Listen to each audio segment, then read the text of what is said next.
Hi കൂട്ടുകാരെ, കുട്ടികളുടെ വളർച്ചയ്ക്ക് എല്ലാ തരത്തിലുമുള്ള വളർച്ചയ്ക്ക് ബുദ്ധിവികാസത്തിനൊക്കെ ഏറ്റവും ഉത്തമമായ ഒരു ധാന്യമാണ് ചെറുപയർ. പക്ഷെ അവർക്കത് ഉപ്പേരി വെച്ച് കൊടുത്താലും കറി വെച്ച് കൊടുത്താലും കഴിക്കാൻ ഇഷ്ടമല്ല. അപ്പം നമുക്ക് ഇങ്ങനെ ചെയ്താലോ? ഒരു ഗ്ലാസ് ചെറുപയർ ആദ്യം കുറച്ച് ചെയ്ത് നോക്കുക, വെള്ളത്തിൽ ഇടുക. ഏകദേശം ഒരു മണിക്കൂർ ഇത് വെള്ളത്തിൽ കിടക്കട്ടെ. ഇതിലേക്ക് ആവശ്യമുള്ള ശർക്കര ഞാൻ ഉരുക്കിയെടുക്കുകയാണ്. ശർക്കര ഫ്രിഡ്ജിൽ സൂക്ഷിച്ചു കഴിഞ്ഞാൽ കേടാവുകയില്ല. ഫ്രീസറിലോ എവിടെ വേണമെങ്കിലും സൂക്ഷിക്കാം. ഫ്രിഡ്ജിൽ സൂക്ഷിച്ചു കഴിഞ്ഞാൽ കുറേ കാലം ഇത് കേടുകൂടാതെ ഇരിക്കും.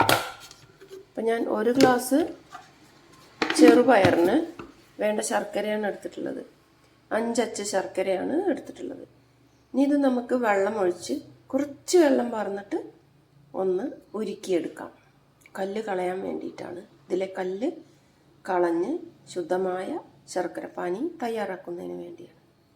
ഞാനൊരു 2 ടീസ്പൂൺ വെള്ളം ഒഴിച്ച് ശർക്കര ചൂടാക്കി എടുക്കുകയാണ്. ഗ്യാസിൻ്റെ ചെറിയ ബർണറിൽ വെക്കുമ്പോൾ ഇത് പാത്രത്തിലൊന്നും കരിഞ്ഞു പിടിക്കാതെ കിട്ടുകയും ചെയ്യും. ശർക്കര ഇപ്പോൾ ഉരുകി വന്നിട്ടുണ്ട്.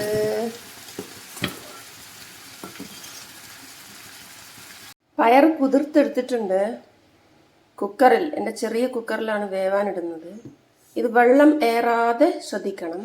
ഏകദേശം ഒപ്പം വെള്ളം. ഇത് ഒരു 4 വിസിൽ വരുന്നത് വരെ നമുക്ക് വേവിച്ചെടുക്കാം. ശർക്കര ഉരുക്കിയെടുത്തത് നമുക്ക് മറ്റൊരു പാത്രത്തിലേക്ക് അരിച്ചെടുക്കാം. അടിയിൽ കല്ലുണ്ടാവും. ഈ ഒരു പരുവത്തിൽ വേണം ഉരുക്കിയെടുക്കാൻ. അപ്പോൾ നമ്മൾ കല്ല് മാറ്റി വേണം ഇത് ഈ പാത്രത്തിലേക്ക് ഒഴിച്ചു കൊടുക്കുക. അടിഭാഗത്താവും ഇതിൻ്റെ കല്ലുകൾ ഉണ്ടാവുക.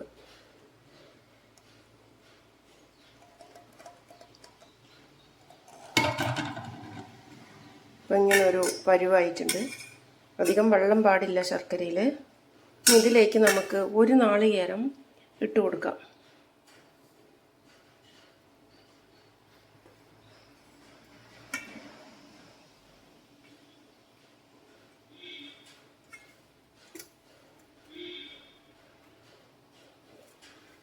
നല്ല പോലെ നമുക്കിത് ഇളക്കിയെടുക്കാം, യോജിപ്പിച്ചെടുക്കാം.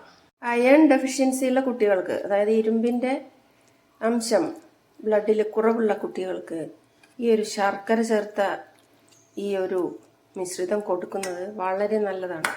അവർ ചായയിൽ നമ്മൾ ശർക്കര ഇട്ട് കൊടുത്താലും കഴിക്കാറില്ല. പായസം വെച്ച് കൊടുത്താലും ശർക്കര പായസം അവർക്ക് വേണ്ട. അവർക്കിഷ്ടം പാൽ പായസമായിരിക്കും. അപ്പോൾ ഇങ്ങനെ ചെയ്ത് കൊടുക്കുകയാണെങ്കിൽ അവർ ഇത് കഴിക്കും. മാത്രമല്ല ഇത് നല്ല ടേസ്റ്റുള്ള ഒരു സംഭവമാണ്. ഇനി ഇതിലേക്ക് നമുക്ക് വേവിച്ച് വെച്ച ചെറുപയർ ചേർത്ത് കൊടുക്കാം. എൻ്റെ അച്ഛൻ നല്ലൊരു കർഷകനായതുകൊണ്ട് എൻ്റെയൊക്കെ ചെറുപ്പകാലത്ത് ചെറുപയർ കൃഷി ധാരാളം വീട്ടിൽ ഉണ്ടായിരുന്നു. ചെറുപയർ പാടത്ത് വിതയ്ക്കുകയാണ് ചെയ്യുക. അത് മുളച്ച് പൊന്തി വലിയ ചെടിയായി കായ്ക്കുമ്പോൾ ആ ഇളം പ്രായത്തിൽ അത് പറിച്ചു തിന്നാൻ നല്ല രസമായിരുന്നു. പിന്നീട് അത് കറുത്ത് വരുമ്പോഴാണ് അത് പറിച്ച് തല്ലി പയറായി ചേറിയെടുക്കുന്നത്. പയറിപ്പോൾ വേവിച്ചെടുത്തിട്ടുണ്ട്. ഇനി ഞാൻ ഈ പയർ ഈ ഒരു മിശ്രിതത്തിലേക്ക് കൊട്ടി കൊടുക്കുകയാണ്. പയർ നല്ലപോലെ വെന്താൽ നല്ല ടേസ്റ്റ് ആയിരിക്കും. പയറിൽ ഒരിക്കലും ഉപ്പ് ചേർക്കരുതേ. ഉപ്പ് ചേർത്താൽ ഇതിൻ്റെ ടേസ്റ്റ് വേറെ ലെവലായിരിക്കും, തിന്നാൻ കൊള്ളില്ല. അപ്പം ഞാൻ ഈ പയർ ഈ മിശ്രിതത്തിലേക്ക് ഇട്ട് കൊടുത്തിരിക്കുകയാണ്. അധികം വെള്ളമൊന്നുമില്ല.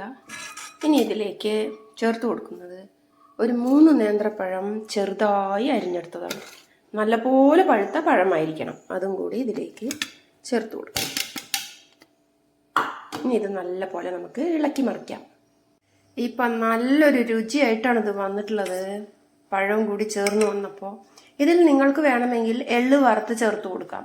എള്ളും കുട്ടികളുടെ രക്തക്കുറവ് പരിഹരിക്കാനുള്ള ഒരു ഉത്തമ വസ്തുവാണ്. ഇതിൻ്റെ കൂടെ ഞാൻ ഇനി ചേർത്ത് കൊടുക്കുന്നത് കുറച്ച് അണ്ടിപ്പരിപ്പാണ്. ഇതും നമ്മുടെ കുട്ടികൾക്ക് വളരെ നല്ലതാണ്. ഇതും നമുക്ക് ചേർത്ത് ഇളക്കാം. ഇപ്പോൾ പയർ കൂട്ട് റെഡി ആയിട്ടുണ്ട്. ഇനി ഇത് നമുക്ക് ഒരു പാത്രത്തിലേക്ക് മാറ്റി കൊടുക്കാം. ഇത് ഫ്രിഡ്ജിലെടുത്ത് വെച്ചാൽ നമുക്ക് ഒരാഴ്ച വരെ ഉപയോഗിക്കാം, കേടൊന്നും വരില്ല. ഇതിൽ എള്ള് കൂട്ടുമ്പോൾ ചില കുട്ടികൾ കൂട്ടാറില്ല, അവർക്ക് ഇഷ്ടമല്ല. ഞാൻ അതുകൊണ്ടാണ് ചേർക്കാത്തത്. എനിക്കും ഇഷ്ടമല്ല എള്ള്. എള്ള് ചേർത്താലൊക്കെ വലിയ കാര്യമാണ്, നല്ല കാര്യമാണ്, പക്ഷെ ഞാൻ ചേർക്കാറില്ല.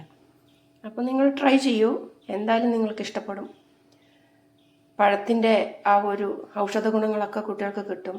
പഴം വെറുതെ കൊടുത്താൽ കുട്ടികൾ തിന്നില്ല. അണ്ടിപ്പരിപ്പും വളരെ നല്ലതാണ് ഉണ്ണികൾക്ക്. ട്രൈ ചെയ്യൂ. ഇഷ്ടപ്പെട്ടാൽ ലൈക്ക് ചെയ്യൂ, കമൻറ്റ് ചെയ്യൂ, ഷെയർ ചെയ്യൂ, സബ്സ്ക്രൈബ് ചെയ്യൂ ചാനൽ.